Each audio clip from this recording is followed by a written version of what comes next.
Hi, I'm Tara Hitchcock. You're watching a very special Harkins Theaters Behind the Screens. You'll never believe it, but we're here in Asbury Park, New Jersey at a place called the Stone Pony. And if you are a Bruce Springsteen fan, you know all about this place. Some say he got his start here.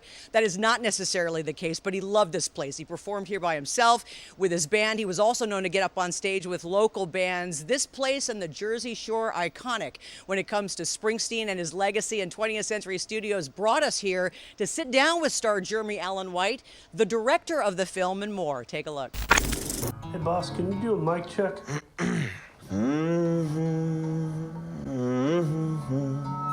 What does this place mean to you? Oh, well, we're at the Stone Pony right now in Yeah. Asbury Park. This is where Bruce got his start. This is where Bruce met his wife, Patty.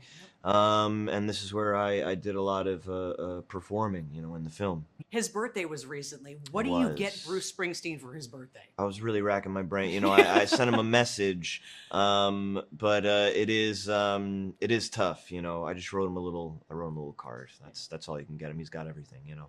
This performance is his gift. Yeah. I yeah. think. Oh, that's nice. Together, Wendy, we live with the sadness. I love you and all the madness. I mean, he had to just have been thrilled when he saw He you. was really pleased, and that was yeah, that was big. That was big. One of the things you've talked about is the fact that for you to not get overwhelmed by the clutter and the chaos and the layers, Yeah. you had to get rid of the Bruce Springsteen of it all. Yeah. How do you do that when he's on the set as much as he apparently was? Yeah, I mean, you know, I think when I was talking about like shedding or like taking the Bruce out of it a little bit, a lot of that was in the preparation so that I could even get started. I think I was like hitting this wall with all these like exterior ideas of like, who is this man and what's he mean to all these people? And I don't want to like interrupt people's understanding of Bruce Springsteen, and people love him so much. And I was really like, I don't know. It was like impossible to get started. And I think the way to get started was, okay, let's look at this guy. He's 31. He's coming back home. He's a musician. He toured this record. It was a big record. Now he's thinking about, you know, his family, his home, his future. What's that look like? And that was my way in.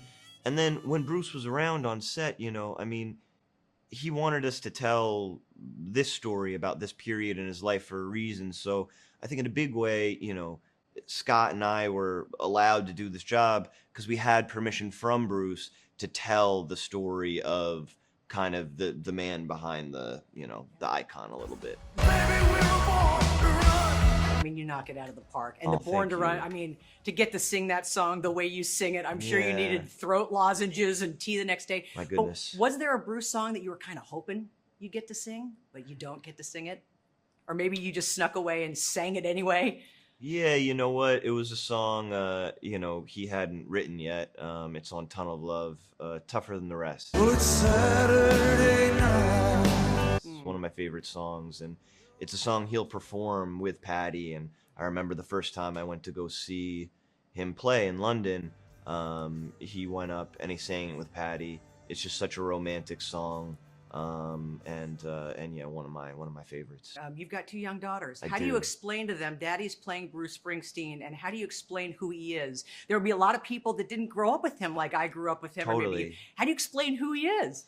I don't know To if someone I, that if young. if I had, I mean, I've told them, you know, I didn't play the guitar before I learned to play while I was preparing for this, and so they were confused because there were like this weird object was around all the time in the house, and I would also need to like excuse myself and go play all the time, and they'd find me strumming and stuff like that, and so you know, I would tell them I'm doing this movie. It's a real person, you know.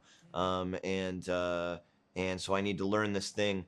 I also, you know, I had it scared them so much. I had to try on my contacts, you know, brown contacts, and someone came over to the house before we got started for me to try them on. And my oldest daughter, Ezzy, has blue eyes. She has, you know, my eyes, and I tried them on, and I looked at her, and she started sobbing. Oh, it's like, where's Daddy? Yeah, because she was like, "Where's Daddy?" But she was also like, you know, this is this thing that we share, and are we not going to share this anymore?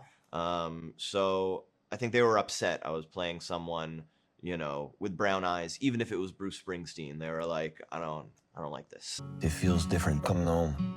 There's a real emptiness. Congratulations on this. Oh, thank you so much. Well, Bruce did a great interview where he said, if you were to pick an album that represents me 50 years from now, it would be Nebraska. And I'm wondering if this film is that answer to the question for you.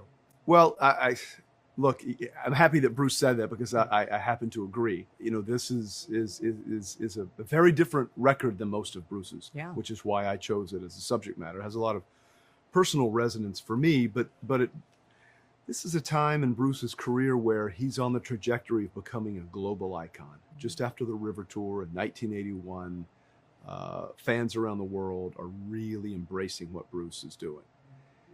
And Bruce, instead of chasing the roar of arenas and chasing #1 hits, he chooses silence, a 4-track recorder in a rented bedroom in Colts Neck, New Jersey, and the courage to look inward. Sir, I guess it's just a meanness in this world. And write his most personal and, for me, most enduring work. So I would have to agree, and someone, a film director who happened to come to a screening of ours this week, someone who's one of my all-time favorites, he said, Scott, this film will last well after we're gone. So that means a lot to me. Wrong. Let me quickly ask you about Jeremy, because you joked about how often Bruce was on set. Yeah. Was there ever a time where Jeremy pulled you aside and said, can you please just ask him not to come today? Well, not that, but Bruce would realize what was upcoming and would realize these are some very difficult scenes that Jeremy Allen White would have to portray with Bruce, but also scenes that might stir up some emotions, some very strong emotions for Bruce. So he either would leave or he would say to me, I don't think I'll come today. Yeah. Speaking of emotion and emotional, you told a story about your father and the fact that he introduced you to Nebraska and sadly passed away right before you started filming. My favorite quote is, death may end a life, but it doesn't end a relationship. And I'm curious for you, what would you have thought about this? That's a great question. Yeah, my father, who introduced Nebraska to me, died the day before I started shooting. Amazing.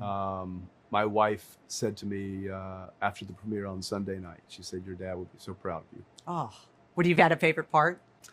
Yeah, I think he probably would have loved Bruce's version of My Father's House, which is about a young man searching for his father who meets him only with silence, as we see in the movie.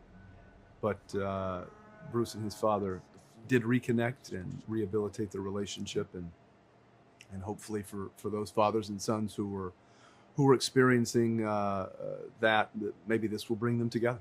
Congratulations. Oh, thanks, Tara. I do know who you are. Well, that makes one of us. Terry Hitchcock from Harkins Theaters, which is the largest independently owned theater chain in the U.S. We're based in Arizona, which is where everybody gets to see your performance up on the big screen. Amazing. What does this place mean to you now? You grew up not in this country, but you grew up a huge Springsteen fan, and this must be kind of your mecca almost. Yeah, this is pretty amazing. I came here, I was sitting at literally the table down there when I got a call from my agent saying that they were considering me for this part, so it feels very... I came to Asbury Park to just like hang out in Bruce Springsteen land when I was like panicked about not getting this job. It feels pretty incredible to have a relationship with a place that is entirely positively about something that I love very much. I am curious though, where did your parents' love of Springsteen start?